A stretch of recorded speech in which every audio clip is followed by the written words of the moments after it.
நடக்க இருக்கின்ற நாடாளுமன்ற தேர்தலில் தமிழகத்தில் 5 முனை போட்டி நிலவுது. எத்தனை அணிகள் இருந்தாலும் தமிழகத்தில் 40 தொகுதிகள்லையும் திமுகவுக்கும் அதிமுகவுக்கும் இடையில மட்டும்தான் போட்டி அப்படின்னு விடுதலை சிறுத்தைகள் திருமாவளவன் சொல்றாரு. இதுல இந்த தேர்தலில் திமுகவுக்கும் அதிமுகவுக்கும் போட்டி, ஆனா அதுல உருப்படியான அணி திமுக அணி தான் அப்படின்னு சொல்றாரு. அவருடைய அந்த கிளாசிபிகேஷனை, அந்த டெஃபினேஷனை நீங்க எப்படி பாக்குறீங்க? உருப்படியான அணின்னு அவர் சொல்கிற அந்த டேர்மில் எனக்கு அந்த வார்த்தையில் ஒன்றும் பெரிய அளவுக்கு எனக்கு ஒன்றும் எதிர்ப்பு இல்லை. ஆனால் போட்டி என்பது திமுகவுக்கும் அதிமுகவுக்கும் தான் என்பதில் தான் எனக்கு நான் வேறுபடுறேன். ஏன்னு கேட்டால், கூட்டணின்னு எடுத்துக்கொண்டால் இன்றைக்கு தோற்றத்தில் நீங்கள் முதல்ல நம்ம தொடக்கத்திலே குறிப்பிட்ட மாதிரி பாஜக தான் இன்றைக்கு ஒரு வலுவான கூட்டணி மாதிரி ஒரு தோற்றத்தில் இருக்குது. என்ன காரணம்னா, 3 முக்கியமான தமிழகம் சார்ந்த கட்சிகள் அதில் இருக்குது. பாமக, மதிமுக, தேமுதிகன்னு 3 இருக்குது. அப்படிங்கிறத பார்க்கும்போது இன்றைக்கு அந்த மாதிரி இன்றைக்கி திமுகவில் வலுவான ஒரு கூட்டணின்னு சொல்ல முடியாது. ஏன்னா பெரும்பகுதியான மக்களை அரவணைச்சு போக முடியாது. அது காங்கிரஸ் இருந்த வரைக்கும் அதுக்கு ஒரு தோற்றம் இருந்தது. அது 6 கட்சி கூட்டணினா இது 5 கட்சி கூட்டணி. ஆமாம், அது 6-5ங்கிறதே அது ஒரு முக்கியமே இல்லை. 5 கட்சின்னா இப்போ திமுகவில் விடுதலை சிறுத்தைகளையும் திமுக தவிர பெரிய கட்சி யாருமே இல்லையே. அது அப்படி பார்த்தீங்கன்னா, இப்போ இதில் கூட கொங்கு நாடு மக்கள் கட்சி இருக்குது. அதே மாதிரி இப்போ பாரிவேந்தர் வந்திருக்காரு. இப்போ இதெல்லாம் ஒரு பெரிய அளவுக்கு அவங்க இன்னும் அரசியலில் ஒரு கால் பதிக்கவே இல்லை. அவங்களாம் புதிதாக வந்திருக்காங்கங்கிறது. அப்படி வரும்போது இன்றைக்கு இந்த 3 மதிமுக, தேமுதிக இந்த பாமக இருக்கிறது என்பது பாஜக கூட்டணிக்கு ஒரு வலுவான கூட்டணியாக தான் இன்றைக்கு இருக்குது. ஆனால் வலுவான கூட்டணின்னு அந்த கூட்டணி கட்சிகளை வச்சு சொல்லலாம். ஆனால் இங்கே பிரச்சனை என்னென்னாங்க, 20 விழுக்காட்டுக்கு மேலான வாக்கு வங்கி உள்ள கட்சிகள்னா பார்த்தா தமிழ்நாட்டில் 2 கட்சி தான். ஒன்று திமுக, இன்னொன்று அதிமுக. அவங்களுக்கு எப்பயுமே ஒரு 25% வாக்கு வங்கி இருந்துகிட்ருக்கு. மிக மோசமான காலகட்டம், ரொம்ப மோசமான காலகட்டத்திலையும். அப்போது அது கூட எந்த கட்சிகள் கூட்டணி அமைக்குதோ அதை வச்சு தான் ஆட் பண்ணி தான் நம்ம பார்க்க வேண்டியிருக்கு. இப்போ நீங்கள் பாஜக தலைமையிலான கூட்டணின்னு வரும்போது பாஜகவுடைய வாக்கு வங்கி நமக்கு கடந்த தேர்தல்களில் பார்த்தீங்கன்னா 2%. அப்போ 2% வாக்குகளோடு தான் இவங்க எல்லாம் 5% வச்சுருக்காங்க, 2%, 3% வச்சுருக்காங்க. எல்லாம் சேரும்போது அது 10லேருந்து ஒரு 11 விழுக்காடு தான் அளவுக்கு தான் அந்த பாஜக கூட்டணியுடைய வாக்குகள் நமக்கு தெரிய வருது. அதுக்கு மேலே அவங்களுக்கு கிடையாது. ஆனால் அதே சமயத்தில் நீங்கள் திமுகவில் பார்த்தீங்கன்னா இன்றைக்கி விடுதலை சிறுத்தைகள் இருக்கும், மனிதநேய மக்கள் கட்சி, இந்திய யூனியன் முஸ்லீம் லீக், அப்புறம் புதிய தமிழகம். அப்போ இவங்க இந்த ரெண்டும் இந்த 4 கட்சிகளும் மேஜரான 2 சமூக குழுக்களை பிரதிநிதித்துவப்படுத்துகிறாங்க. 2 சமூகங்களை பிரதிநிதித்துவப்படுத்துறாங்க, அதுல நான் மறுக்கல. ஆனா நீங்க அவங்களுக்கு சொல்லும்போது வாக்கு வங்கி சதவீதம் சொன்னீங்கல்ல, அதே மாதிரி விடுதலை சிறுத்தைகளையும் மனிதநேய மக்கள் கட்சியையும் புதிய தமிழகத்தையும் இந்திய யூனியன் முஸ்லீம் லீக் நிச்சயமா அப்படி பார்க்கும்போது அதுல ஒரு வித்தியாசத்தை நான் குறிப்பிட விரும்புகிறேன். எங்களுக்கு ஓவராலான வாக்கு வங்கி அப்படின்னு பார்த்தீங்கன்னா 2% தான் இருக்கும். அப்படிதான் சொல்லப்படுது. ஆனால் எங்களால் ஒரு குறிப்பான தொகுதிகளில் ஒரு வின்னிங் எட்ஜை கொடுக்கக்கூடிய கட்சிகள் இதெல்லாம்.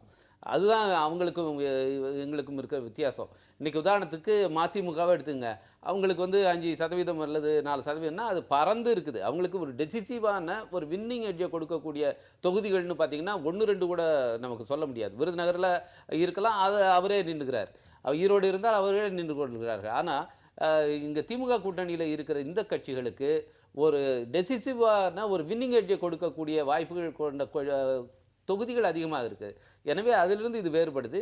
இன்னொன்று, அதிமுகவில் அணியே கிடையாது, அது தனி. அதனால நம்ம அது அணி என்று சொல்ல முடியாது. அது நான் என்ன பார்க்குறேன்னு சொன்னால், இப்போ திமுகவினுடைய கூட்டணியில் இப்போ மனிதநேய மக்கள் கட்சி இருக்குது, புதிய தமிழகம் இருக்குது, விடுதலை சிறுத்தைகள் இருக்குன்னா, இதெல்லாம் என்னன்னு சொன்னீங்கன்னா, ஒரு கட்சி என்கின்ற முறையில், ஒரு ஆர்கனைஸ்டு பொலிட்டிக்கல் பார்ட்டி என்கின்ற முறையில் விடுதலை சிறுத்தைகள் கட்சியை தவிர மற்றதை நான் பார்க்கல. அவங்களுக்கெல்லாம் என்ன இருக்குன்னா, அவர்கள் சார்ந்திருக்கக்கூடிய அந்த சமூக ஓட்டுகள் வரலாம். ஒரு சரியான ஒரு தமிழ்நாடு பூராவும் இருக்கக்கூடிய ஒரு கிளைகளோ அப்படிப்பட்ட ஒரு அமைப்பு இன்றைக்கி மனிதநேய மக்கள் கட்சியோ அல்லது ஈவன் புதிய தமிழகத்தை கூட சொல்ல முடியாது. அதுதான் ஒரு நிலை இன்றைக்கி இருக்குது. அப்படின்னு சொல்லும்போது என்ன, இன்றைக்கி திமுக கூட்டணியில் விடுதலை சிறுத்தைகளுக்கு மட்டும் அதில் எப்படி விதிவிலக்கு கொடுக்குறீங்க? விடுதலை சிறுத்தைகளுக்கு பரவலாக அவங்களுக்கு இருக்கக்கூடிய, அவர் சொல்கிறது சரி, சில குறிப்பிட்ட சில தொகுதிகளில் வெற்றியை தீர்மானிக்கக்கூடிய சக்தியாக நாங்க இருக்கிறதுக்கான வாய்ப்பு இருக்கு அப்படின்னு அதுதான் சொல்றது அதைத்தான் right. நான் சொல்றேன். ஆனா அதே மாதிரி பாட்டாளி மக்கள் கட்சி அந்த பக்கத்துல இல்லையா, பாரதிய ஜனதா கட்சி அதான் பக்கத்துல அது இல்லையா? அப்படி எங்க எல்லா இடத்துலையும் என்ன வருதுன்னு சொன்னால் அதுல இல்ல அந்த அது அங்க கட்சிகள்ங்கிறத இருக்கு. விட இப்போ தேமுதிகவை கடந்த முறை தனியாக நின்று 1,00,000க்கும் அதிகமான வாக்குகளை பெற்ற தொகுதிகள் 5 தொகுதிகளுக்கு மேல பெற்றிருக்கு. 25 தொகுதியில் 50,000 வாக்குகளுக்கு மேல பெற்றிருக்கு. அது வந்து அதிமுகவோட சேரும்போது, அதிமுகவோட 25% வாக்குகளோட சேரும்போது அது ஒரு வின்னிங் எட்ஜாக மாறும், அது கொடுக்கும். அல்லது திமுகவோடு சேர்ந்தால் அது வெற்றிக்கான வாக்குகளாக மாறும். இது ரெண்டுமே இல்லாத 2% உள்ள ஒரு கட்சியோடு சேரும்போது அது நிச்சயமாக ஒரு வெற்றியாக மாறாது. அதுதான் பிரச்சனை. இல்லை இப்போ இது தேமுதிக பொறுத்தவரை என்னுடைய கருத்து என்னன்னு சொன்னால், போன தேர்தலில் அவங்க அடைந்த அல்ல அதற்கு முன்னால் நடந்த தேர்தலில் அவங்க பெற்ற வாக்குகள் அந்த வீதத்தை வச்சுட்டு தான் இப்போ நம்ம பேசுகிறோம். ஆனால் இந்த இடைப்பட்ட காலத்தில் தேமுதிகவினுடைய கட்சிக்குள்ளே மிகப்பெரிய சரி வந்திருக்குங்கிறத நம்ம கணக்கில் எடுத்துக்கொள்ளணும். அவங்களுடைய எம்எல்ஏவே 6 பேர் வந்து கிராஸ் ஓவர் பண்ணி போயிட்டாங்க அந்த பக்கம். இன்னொருத்தர் கிட்டத்தட்ட போயிட்டு இருக்கக்கூடிய நிலைமையில் இருக்கார். அப்போது அந்த அன்றைக்கு சொன்ன அந்த விஜயகாந்த் தேமுதிகவை விட்டு போகாத வரைக்கும் இந்த எம்எல்ஏக்கள்லாம் போறது வந்து பெரிய சிக்னிஃபிகன்ஸ் இருக்குமா என்ன? கண்டிப்பாக எப்படி வந்து ஒரு பொலிட்டிக்கல் பார்ட்டியில் வந்து லீடர்ஷிப்பே இல்லாமல் செகண்ட் லைனோ இல்லைன்னா தேர்ட் லைனோ இல்லாமல் அது வெறும் ஒரு விஜயகாந்த் மட்டுமே வச்சு ஒரு கட்சினெல்லாம் சொல்லவே முடியாது. அவ்வப்போது சில சரிவுகளை சந்திச்சுட்டு அந்த மாதிரி கட்சிகள் எல்லாம் மீண்டும் எழுந்து வந்திருக்க தான் செய்யுது.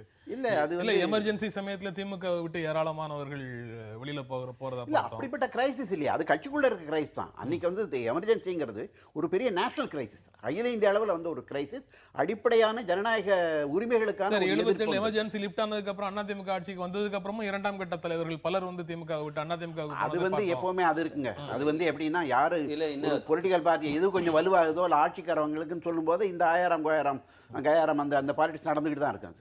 இல்லை தேமுதிகவில் இன்னொன்று பார்க்கணும். தேமுதிகவுடைய வாக்கு வங்கி அவங்க உருவாக்குன அந்த 10% முதல்ல காட்டினது, அதுக்கப்புறம் 6% குறைந்த அந்த வாக்கு வங்கி கூட எங்கேருந்து வந்ததுன்னா அது காங்கிரஸிலிருந்து வந்த வாக்கு வங்கி தான். பெருமளவுக்கு காங்கிரஸோடைய வாக்குகளை தான் அவர் பெற்றிருந்தார். இன்றைக்கு பாஜகவோட அவர் கூட்டணி சேர்வதன் மூலம் முழுக்க நேர் எதிரான ஒரு நிலைக்கு எடுக்கும்போது நிச்சயமாக அவருக்கு ஏற்கனவே இருக்கிற வாக்கு வங்கியும் இந்த தேர்தலில் அதுல நீங்க காங்கிரஸோட வாக்கு வங்கின்னு சொல்றது வந்து செக்யூலர் வாக்கு வங்கின்னு சொல்றீங்க. அதுதான் சொல்றேன். ஆனா எனக்கு வந்து திமுக அதிமுக மேல ஈடுபாடு இல்லாத, அவர்களை ஆதரிக்க விரும்பாத ஒரு வாக்கு வங்கியாக அது இருக்கிற பட்சத்துல அது வந்து பாஜக அப்படியான இருந்தவர்கள் அவர்கள் வாக்களித்திருந்தால் அது நிச்சயமா அதிமுகவோட அவர் கூட்டணி சேரும் போதே முடிஞ்சு போச்சு. அது மட்டுமல்லாமல் இன்றைக்கு மோடி அவர்களுக்கான அந்த ஆதரவு இருக்கிறது என்று சொல்லுற அந்த ஒரு ஊடகங்களால் கணிக்கப்படுற அந்த கணிப்பை கூட இந்த இவருக்கு இருந்த அந்த ஆதரவு இருக்கு. திமுக அதிமுகவுக்கு மாற்றாக இருக்கிற அந்த வாக்காளர்கள் மோடியை வந்து ப்ரிஃபர் பண்ணுறாங்க. இன்றைக்கி தேமுதிகவை ப்ரிஃபர் பண்ணல. இந்த கூட்டணியில் சேர்ந்தது மூலம் அவங்க என்னென்னா ஒரு பொதுவான தோற்றத்தை அவங்களுக்கு ஏதோ வாக்கு இருக்கிற மாதிரியான ஒரு தோற்றத்தை மக்களுக்கு கொடுக்கறதுக்கு வேணால் அது பயன்படுமே தவிர எங்கும் அது வந்து வெற்றியாக மாறுவதற்கு அது பயன்படுமா பொறுத்த அளவில் நமக்கு ஒரு பெரிய வரலாறு, நீண்ட வரலாறு இருக்குது. அது வந்து நீங்கள் குறிப்பாக எடுத்துக்கொண்டால் நமக்கு இந்த இடஒதுக்கீடு மற்றும் இருக்கக்கூடிய இந்த மாதிரியான இடதுசாரி மனோபாவங்கள், சமூக நீதிக்கான கட்சிகளுடைய வளர்ச்சி என்பது தெற்க குறிப்பாக தமிழகத்தில் பெருமளவு இருக்கக்கூடிய கட்சி. இப்போ என்ன வரும் என்று சொன்னால், மோடியினோட அலை எங்கே வீசினாலும் தமிழகத்தில் ஓட்டு போடும்போது ஒவ்வொரு வாக்காளரும் இதை சிந்திப்பாங்க. இன்றைக்கி மனிதநேய மக்கள் கட்சி இப்போ முஸ்லீம்கள் வந்து அவர்கள் வந்து நிச்சயமாக வந்து இப்போ என்ன தான் பேசினாலும் இன்றைக்கி மோடிக்கு ஓட்டு போடுவாங்க, அல்லது அது சார்ந்த யாரோ மோடி அணியில் இருக்கக்கூடியவங்களுக்கு கூட ஏற்கனவே முஸ்லீம்கள் ஓட்டு போட்டிருந்தா கூட இப்போ தேமுதிக ஓட்டு போட்ட ஒரு முஸ்லீம் வந்து இன்றைக்கு போடுவாரான்னு சொன்னால் நிச்சயமாக நம்ம எதிர்பார்க்க முடியாது. அப்படிப்பட்ட ஒரு சூழல் வருது. ஏன்னு சொன்னால் பாமக இன்றைக்கி மோடி அலை என்பது அது நடுத்தர வர்க்க மத்தியிலும் படித்த வர்க்கத்துக்கு மத்தியில் தான் மேலே வருது. அதை அதிகமாக வந்து இன்றைக்கி மீடியாக்கள் வந்து பெரிய அளவுக்கு அதை பூஸ்ட் பண்ணி காமிக்குது என்பதுதான் உண்மை.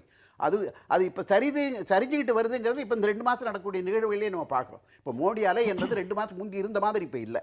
அதனால என்ன அப்போ நீங்க வந்து தமிழ்நாட்டில் வந்து திருமாவளவன் என்ன சொன்னாரோ அதை அப்படியே ஏற்றுக்கொள்கிற மனநிலையில தான் இருக்கிறீங்க. நான் வந்து அந்த பாஜக கூட்டணி நான் என்ன சொன்னேன்னு சொன்னால் ஒரு வலுவான கட்சிகள் இருக்கக்கூடிய கூட்டணின்னு தான் சொன்னேன். அது வந்து ஜெயிக்கிற கூட்டணின்னும் அதுதான் வந்து ஜெயிக்கும்னா நான் அப்படி சொல்ல.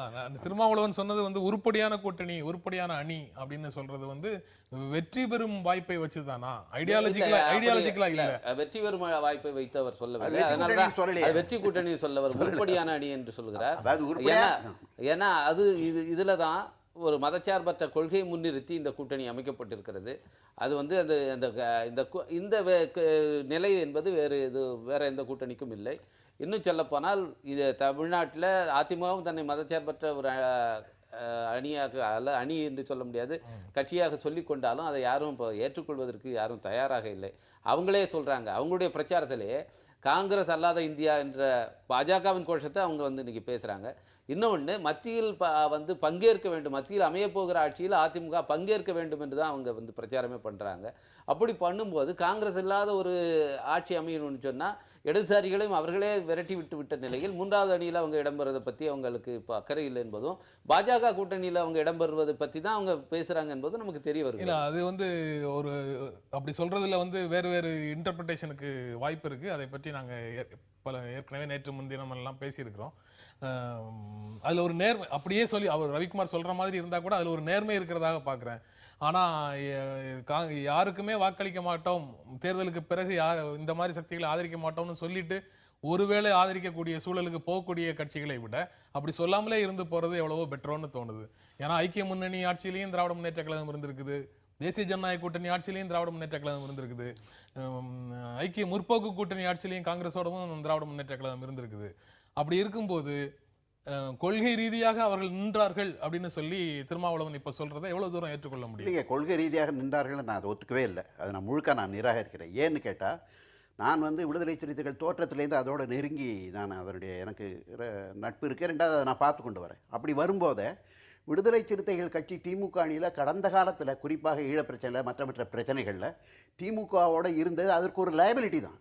அதாவது விடுதலை சிறுத்தைகளுடைய கட்சிக்கு அது வந்து அதிகமான பாதிப்பைத்தான் உருவாக்கியிருக்க ஒழிய திமுகவினால் விடுதலை சிறுத்தைகளுக்கு பெரிய அளவுக்கு பலன் வந்ததாக சொல்லவே முடியாது.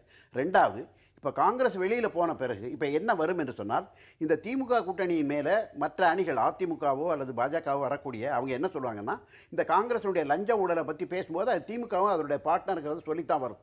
அப்படி வரும்போது என்னன்னு சொன்னால், நான் என்ன நினைக்கிறேன்னா, விடுதலை சிறுத்தைகள் தனித்து நிற்கக்கூடிய சூழல் தான் வரும். ஏன்னா நீங்கள் திமுகவும் விசிகாவும் இப்போ 2 தான் நெருங்கி போயிடுச்சு. இப்போ மற்ற கட்சிகள்லாம் விலகிய சூழ்நிலையில் இப்போ திமுகவோட விடுதலை சிறுத்தைகளை ஐடென்டிஃபை பண்ணி பார்க்கும்போது திமுகவில் குறிப்பாக 2G போன்ற பிரச்சனைகளில் வரக்கூடிய லஞ்ச ஊழலில் வரக்கூடிய பிரச்சனைகளில் வரக்கூடிய அந்த அட்டாக்கை விசிகே வந்து எப்படி தாங்க முடியும்? அது எப்படி பதில் சொல்ல முடியும்? அதனால் அது வந்து விசிகேக்கு ஒரு இடைஞ்சல் தான். நான் வலுவானதாக நான் நினைக்கவே இல்லை திமுகவில் இருக்கக்கூடிய கூட்டணி. ஆனால் விடுதலை சிறுத்தைகள் கட்சி திமுகவுக்கு சின்சியராக, நியாயமாக, நேர்மையாக, நாணயமாக இன்று வரைக்கும் நடந்து கொண்டிருக்கிறார்கள்ங்கிறது அவர் ஸ்டேட்மெண்ட் வந்து அது கரெக்ட். அவங்க இது வரைக்கும் இருந்திருக்காங்க. ஆனால் அது வந்து உதவுமா அப்படிங்கிறது சிக்கல் தான். உதவுமா அப்படிங்கிறதுக்கு ரவிக்குமார் தான் பதில் சொல்லணும். ஒரு இடைவேளைக்கு அப்புறம் நம்ம தொடர்ந்து அதை பற்றி பேசலாம்.